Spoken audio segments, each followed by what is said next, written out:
Good morning, everyone. Welcome to Sabbath Services.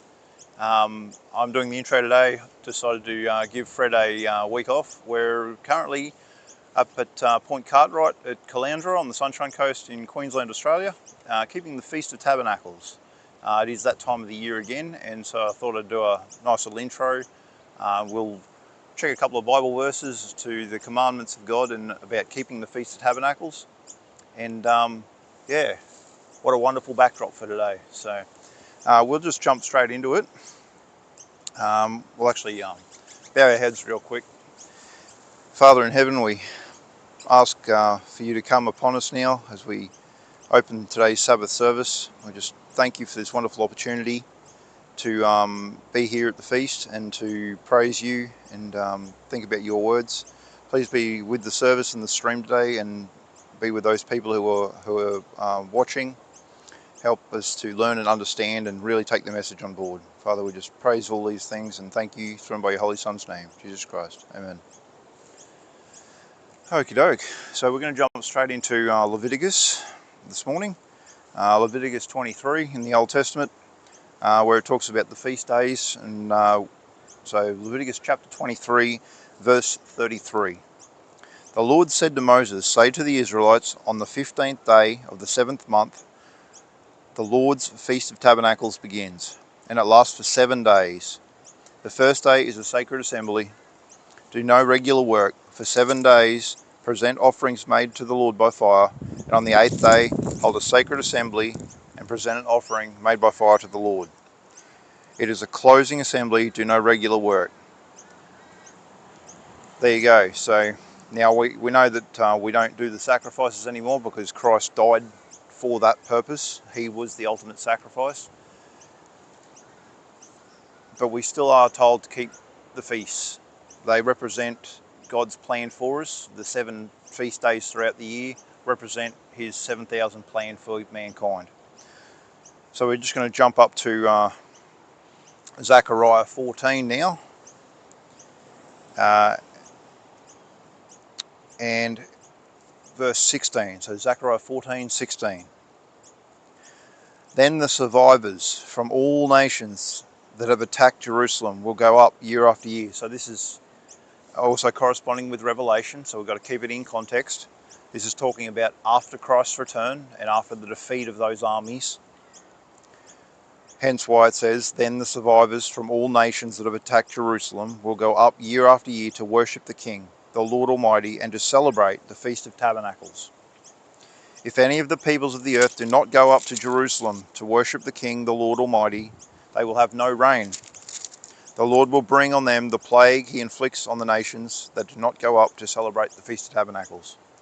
This will be the punishment of Egypt and the punishment of all nations that do not go up to celebrate the Feast of Tabernacles. So that's in Zechariah.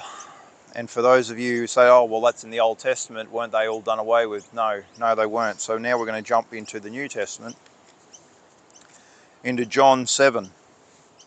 Matthew, Mark, Luke and John. John 7, where it talks about Jesus teaches at the feast. So we're going to jump back a couple of verses there.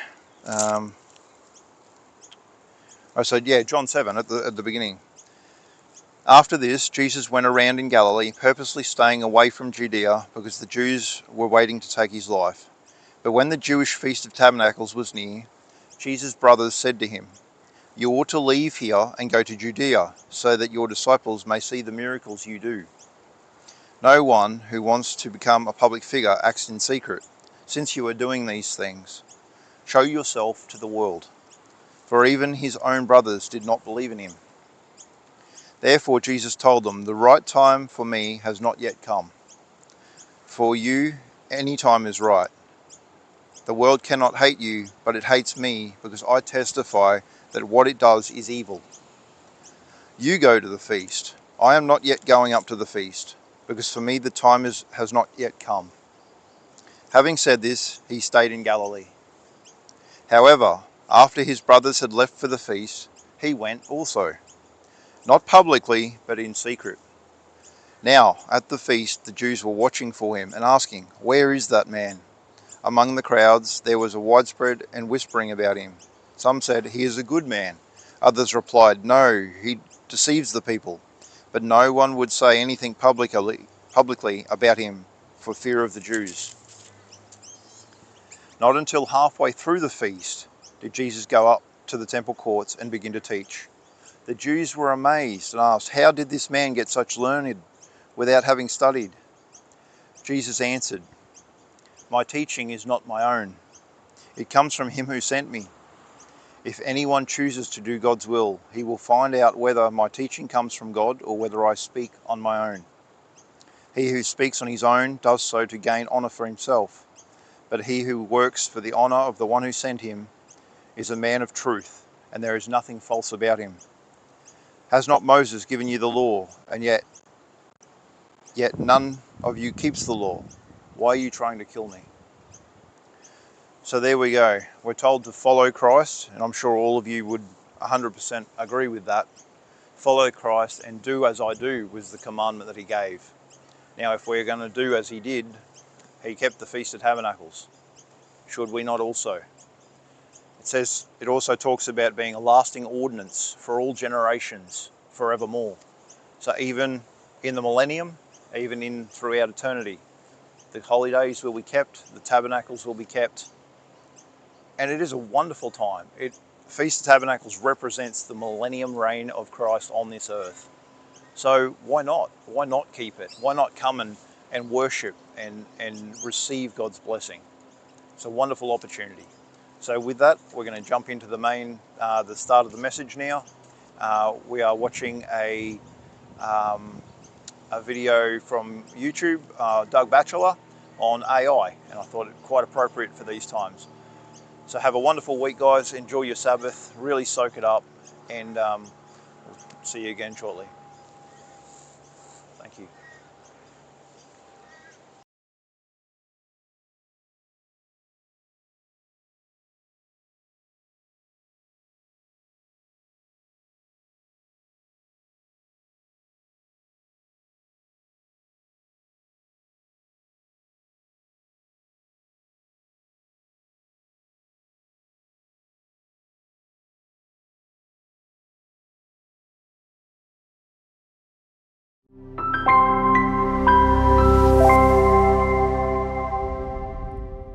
I want you to pray for me today because I'm going to talk about something I've never talked about before. I'm certainly not an expert. I've been doing my best to research, but I think it has something to do with prophecy and the last days, and it is definitely influencing the culture around us today.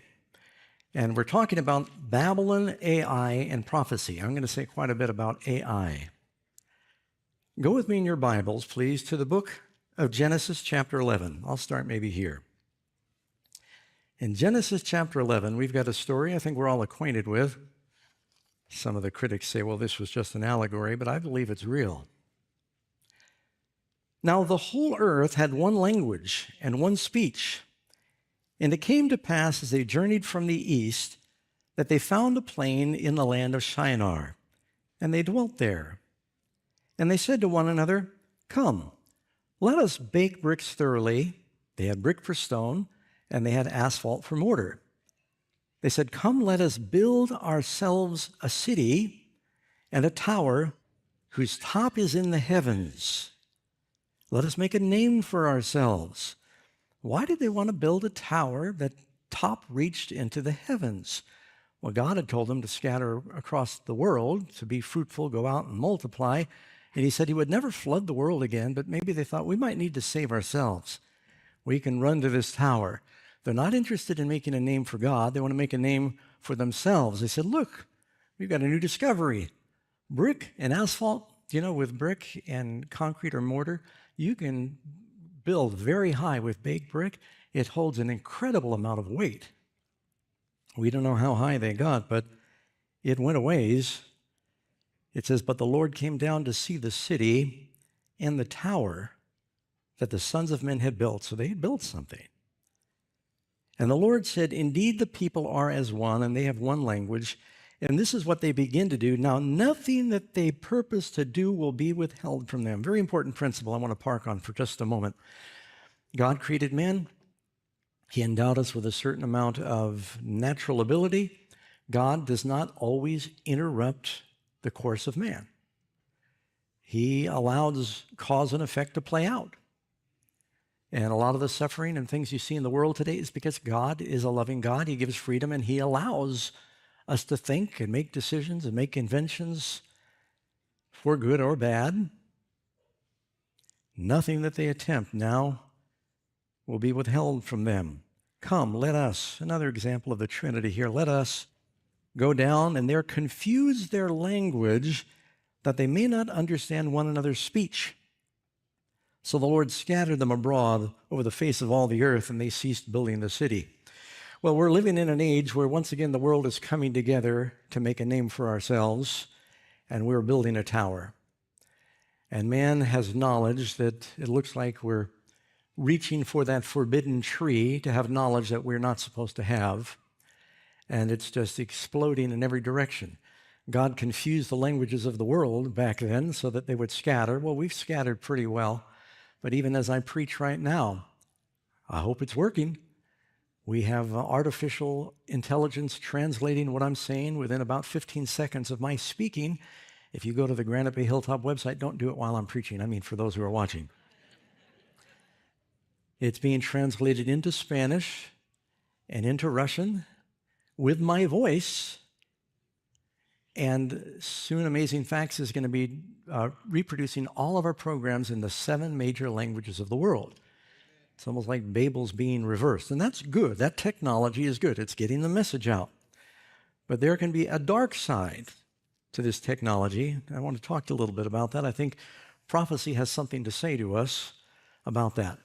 Now, before we go any farther, I just wanted you to notice something you probably already know, is that it seems that fiction ends up coming to reality.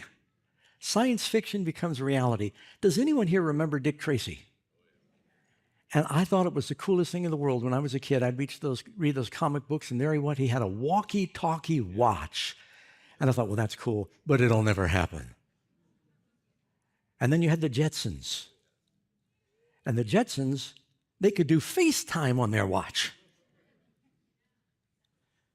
Just before I came out to preach, I was standing back there with Karen, and our son sent me a text.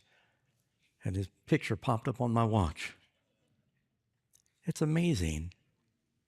Let me see.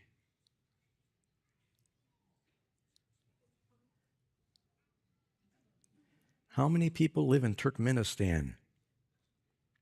7,364,438. I get email messages, pictures. It's telling me when I sleep how well I slept. Sometimes I don't believe it because I don't feel like I slept very well, but it's saying, you had a good night's sleep. I can blame Pastor Lucas for this. I finally traded in my Casio and got a smartwatch, and it's incredible. I can, of course, answer the phone. I take it off when I take a nap because people call me while I'm sleeping there, and I got my hand with my watch on it. It's mind-boggling what is happening now with technology. Some of you probably are aware of Star Trek.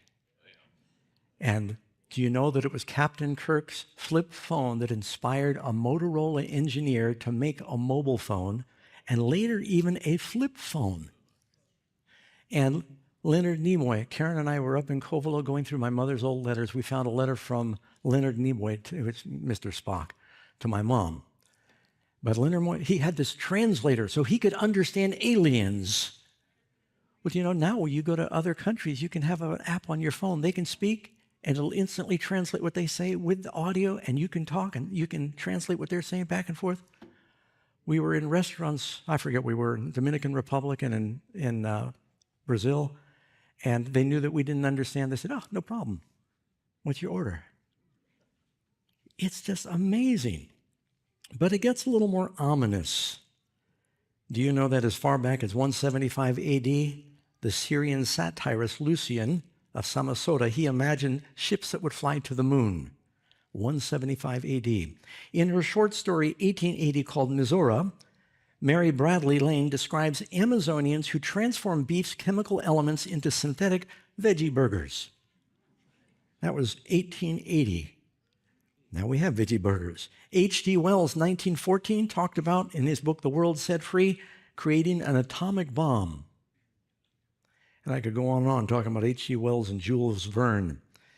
Tom Swift, in his electric rifle, 1911, details a boy inventor whose blaster stun uses a powerful current of electricity to knock people down. We call them tasers today. This was all science fiction. Over 55 years ago, Arthur C. Clarke worked in releasing a book that turned into a classic movie called 2001: Space Odyssey, where these astronauts on a ship that has AI, a computer named Hal. Hal takes over the ship, kills most of the astronauts, and the last astronaut is threatening to unplug Hal.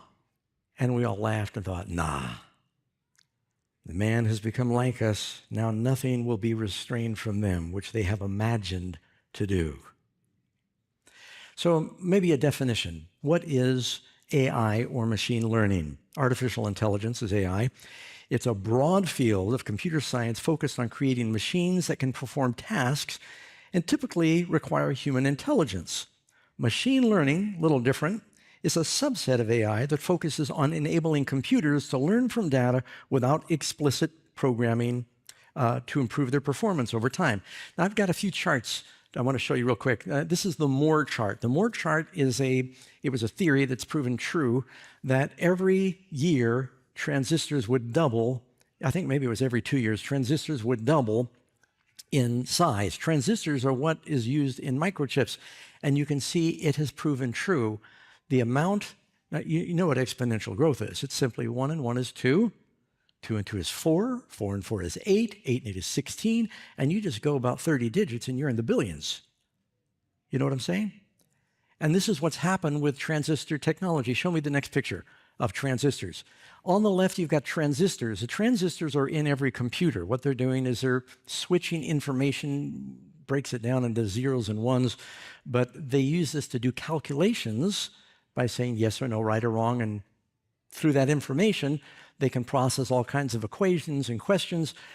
You're looking at 7 transistors on the left, and you're looking at 50 billion on the right. That disk that is being held there, the transistors are so small, they're about the size of DNA. They're building transistors now on like an atomic level. And the computers, they are screaming fast. Look at the exponential growth arc of AI 2012. And you can see they had like AlexNet and AlphaGo, transformer architecture. And you know, none of the AI companies could get any money to invest in developing it because people said, it's years away.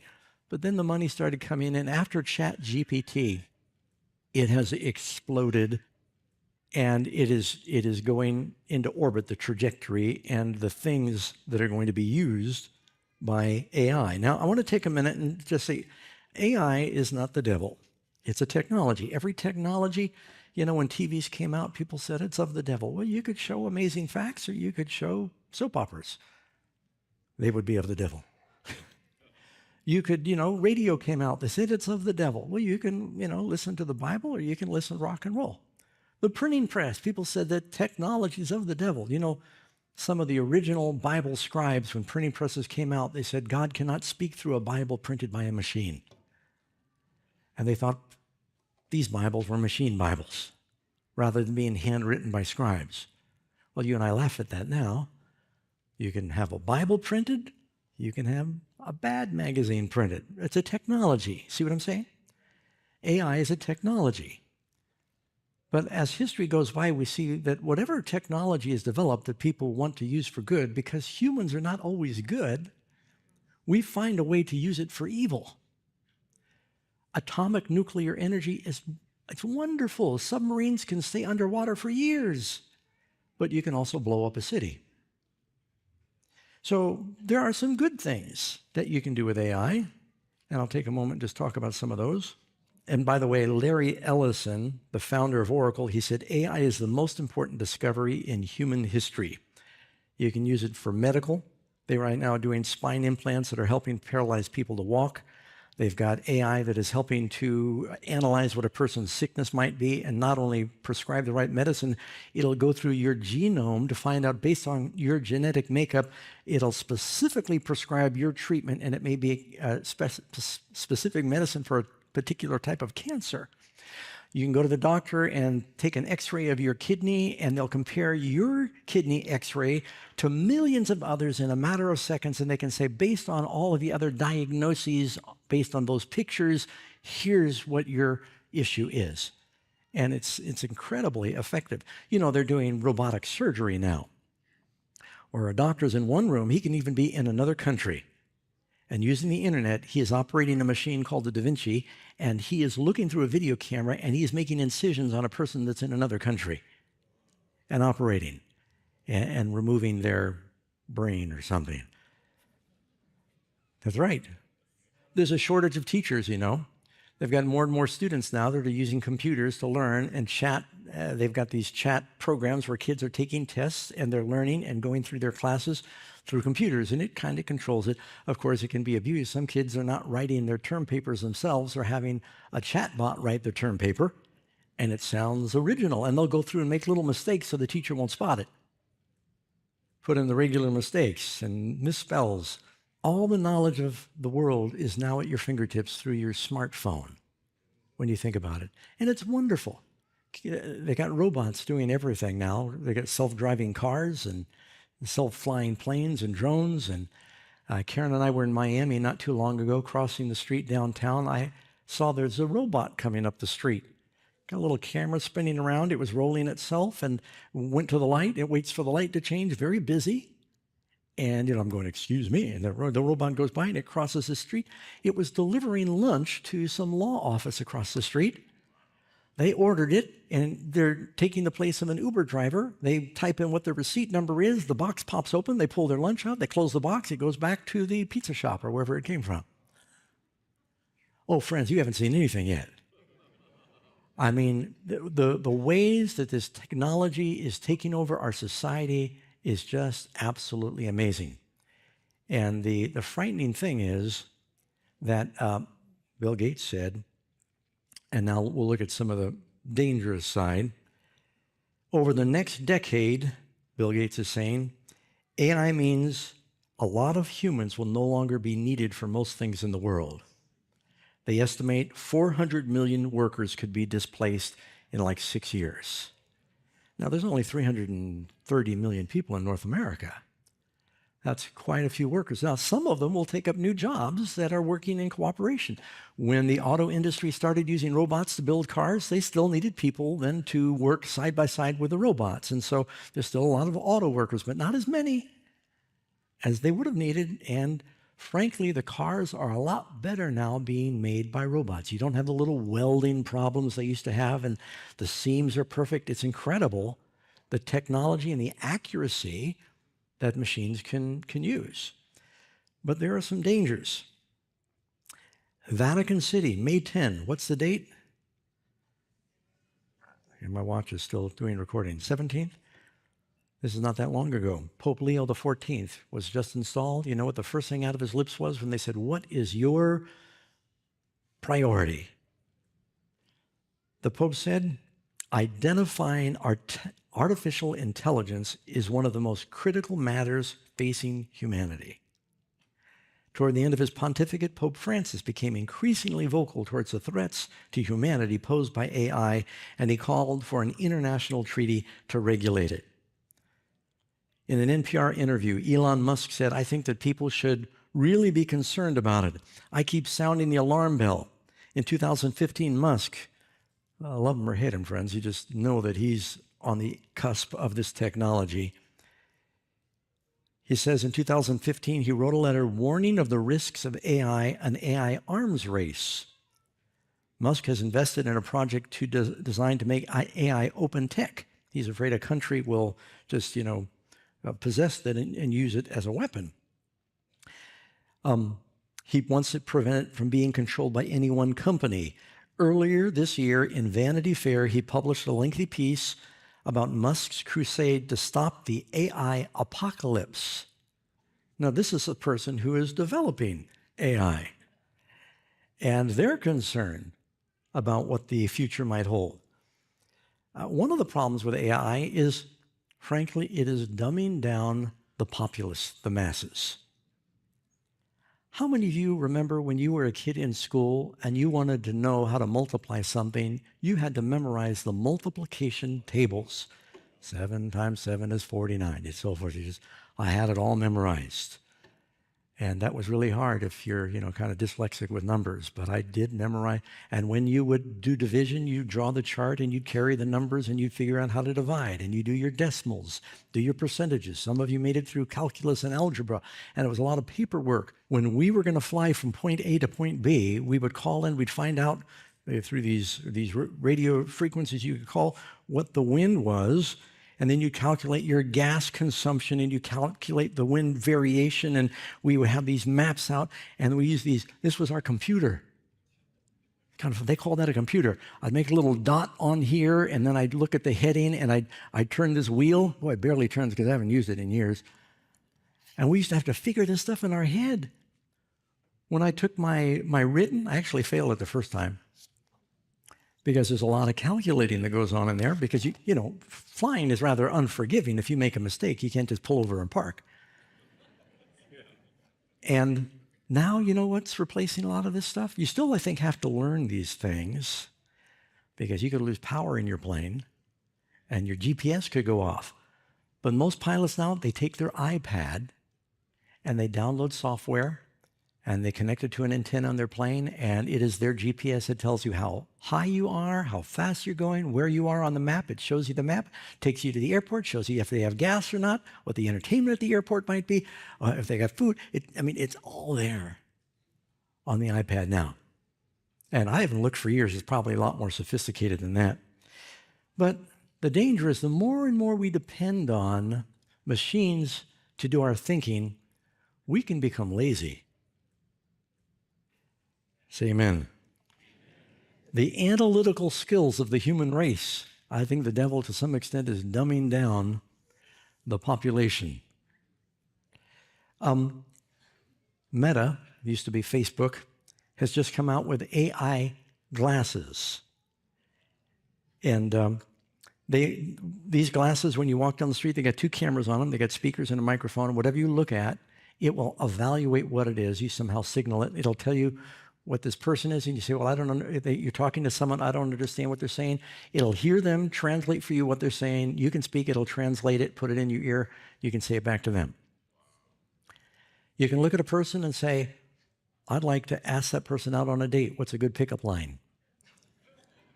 And it will suggest a pickup line. It's got AI built into the glasses. They just went on the market, and they're expensive. They're like $350 a pair. Ray-Ban, good sunglasses. But you know where it gets really spooky is AI is doing artificial reality, deep fake, and even animating the dead. Just this month, May 1st, a man who was murdered appeared in the courtroom. It was a video of him with his voice, his image, moving, speaking to the court and addressing his killer. And the judge allowed that. Wow, that's kind of weird. And you know what they have now? You can put, it's like a little mister. Some of you have seen these little herbal mister, oil misters, it's a little mister thing, and it puts fragrance in there. They've got these little misters.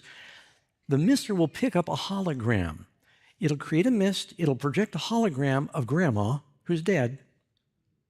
And then you can it'll search if you get videos of grandma, what she looked like, it'll do, surround her, it'll reproduce the looks of grandma. You take any voice recordings you have of grandma, and then the kid, before he goes to bed, say, Grandma, can you read me a story? And she'll appear there in the hologram and say, sure, Ginger, what story do you want? I want Pippi Longstockings. I've got Pippi Longstockings right here, because, AI's got all these books. And she'll begin to read the book to the grandchild. Well, grandma's dead. Now, I know it's just technology, and hopefully the kid knows it's just an illusion.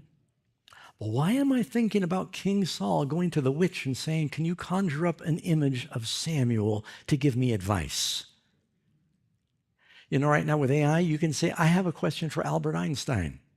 Einstein's dead, but it's what the computers do is it scours and farms everything Einstein wrote, and you say, I want to get more information from Einstein on this theory about space and time or whatever, and you'll hear Albert Einstein talking with his voice and giving you an answer. And friends, it's not getting worse, it's getting better. I mean, the technology is getting better. I remember a few years ago, a friend of mine who's an artist, he saw how many people were developing art with AI. By the way, Pastor Doug developed that yesterday, and I'm not much of an artist. I just spoke a few prompts in there. I said, make a big tower like the Tower of Babel, make the clouds in the clouds and make it out of computer components, and gave me 4 options. I think I did it 2 or 3 times, and I like that one. Bingo. I was talking to an artist friend of mine, and he was really upset because he does freehand paint art, you know. He said, oh, AI, he says, make a Jesus, it'll have 6 fingers. Which is true. AI had a problem with adding too many fingers. And I said, well, is it going to get worse or is it going to get better? And he got quiet. Because it's just going to get better. It's going to become more and more accurate. People are going to be depending on it more and more. And look at how the world has changed today.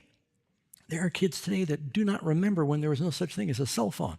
Some of you don't remember when you had the rotary dial phones. You remember the touch tone. Da, da, da, da. I could play Mary Had a Little Lamb on that phone. I learned how to do it with the notes. Kids don't remember. This whole generation is growing up in a whole different mindset of intelligence, and there are risks.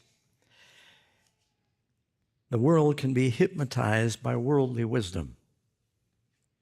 You look in the Bible in James 3:15, this was in our memory verse, this wisdom does not descend from above, but it is earthly, sensual, demonic. All right, if you believe James, is there wisdom that is earthly, sensual, and demonic?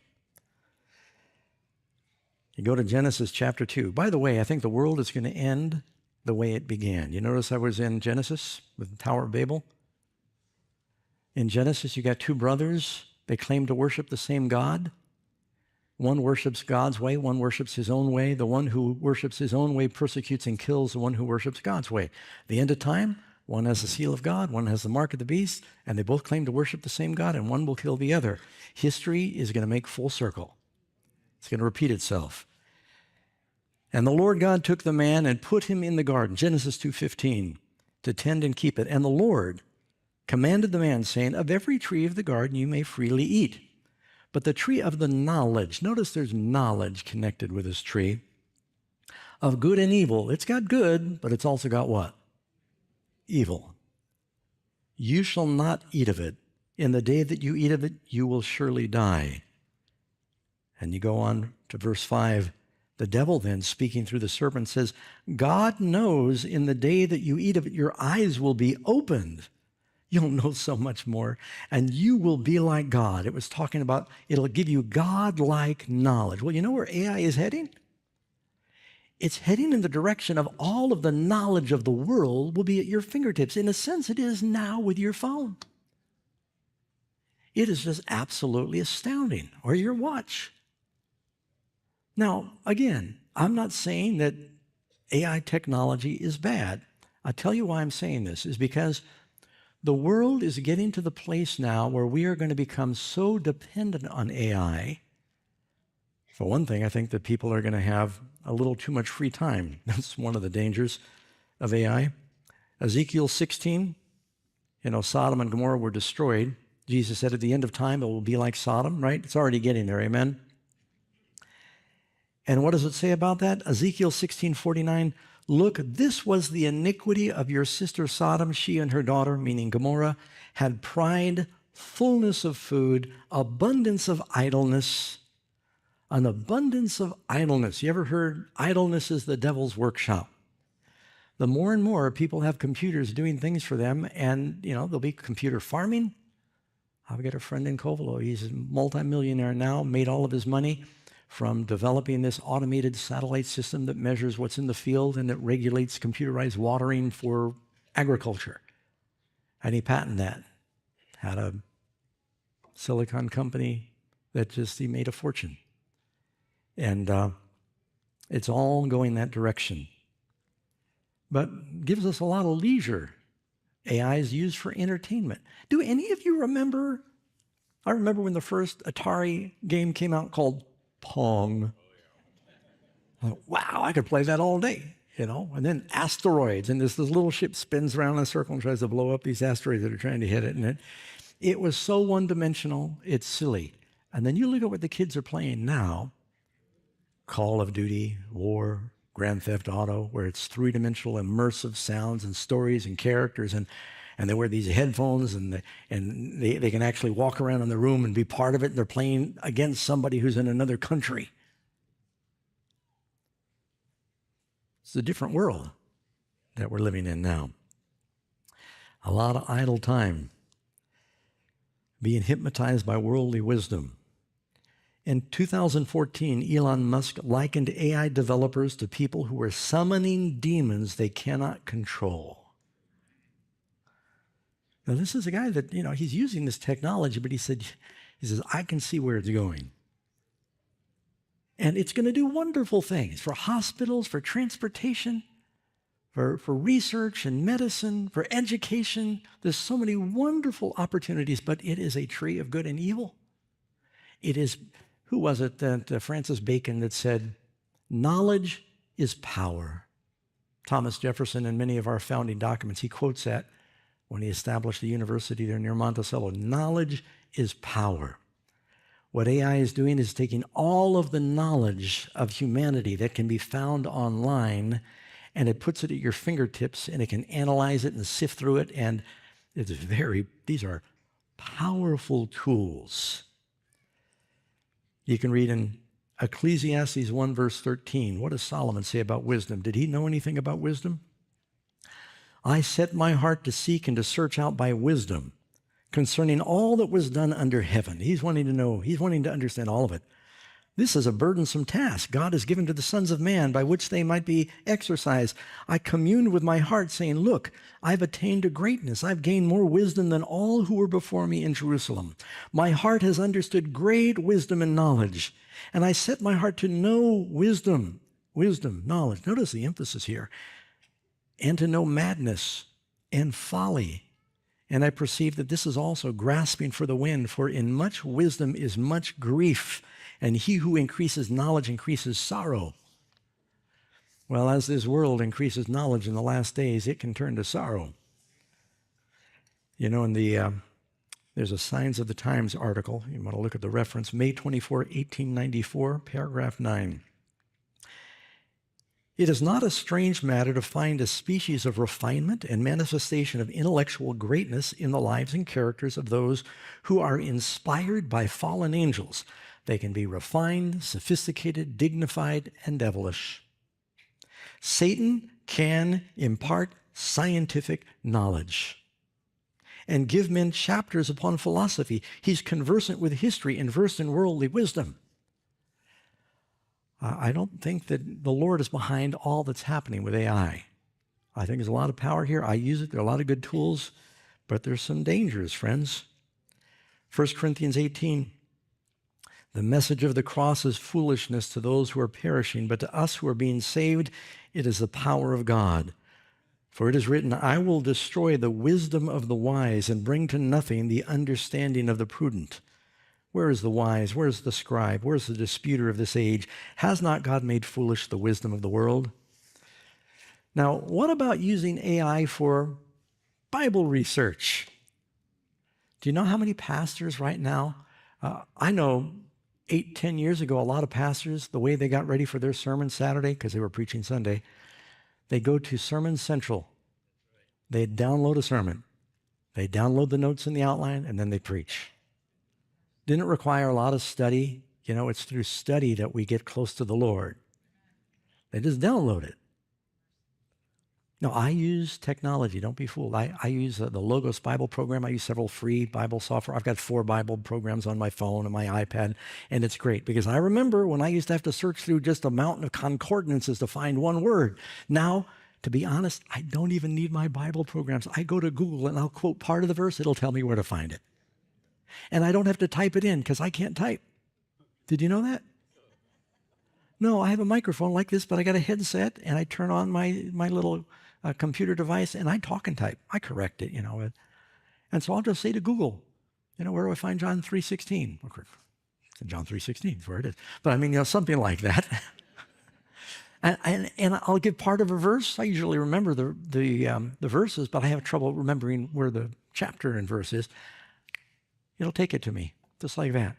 It's okay to use this stuff to do research, but if it's a replacement for your study, that's dangerous. I'll tell you for a few reasons. One, your brain begins to atrophy.